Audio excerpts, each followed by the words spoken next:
मेरे लिए यह भूकंप ईश्वर की किसी सनक का नतीजा नहीं था और न किन्हीं जड़ शक्तियों के टकराव का परिणाम था।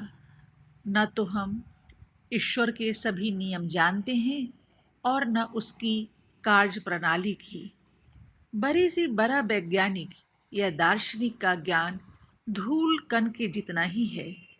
ईश्वर मेरे लिए अपने अलौकिक पिता के समान कोई पार्थिव पुरुष नहीं है, लेकिन वह उससे अनंत गुना बढ़कर अवश्य है।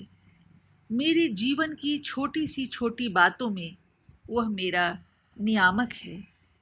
इस बात पर मैं अक्षरशः विश्वास करता हूँ कि उसकी इच्छा के बिना पत्ता भी नहीं हिलता।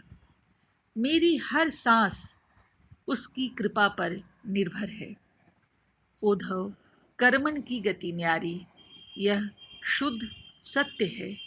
कर्म का नियम है, इतना हम जानते हैं, परंतु हम यह नहीं जानते कि यह नियम किस ढंग से काम करता है। यह प्रभु की कृपा है।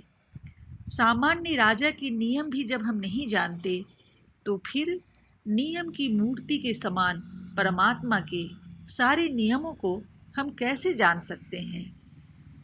अगर हम अवसर दें तो भगवान स्वयं अपने विशाल कंधों पर हमारी सारी चिंताओं का बोझ ले लेते हैं।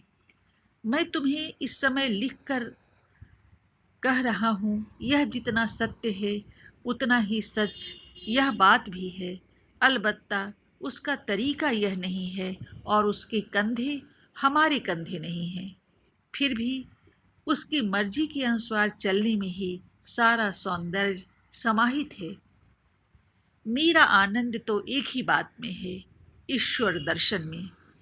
यह दर्शन गरीबों में ओत प्रोत होने से ही होगा। देश के गरीबों में मैं अगर ओत प्रोत हो जाऊं तो सारी दुनिया के साथ ओत प्रोत हो सकता हूं। मनुष्य का अंतिम उद्देश्य है ईश्वर का साक्षात्कार, उसकी अनुभूति प्राप्त करना।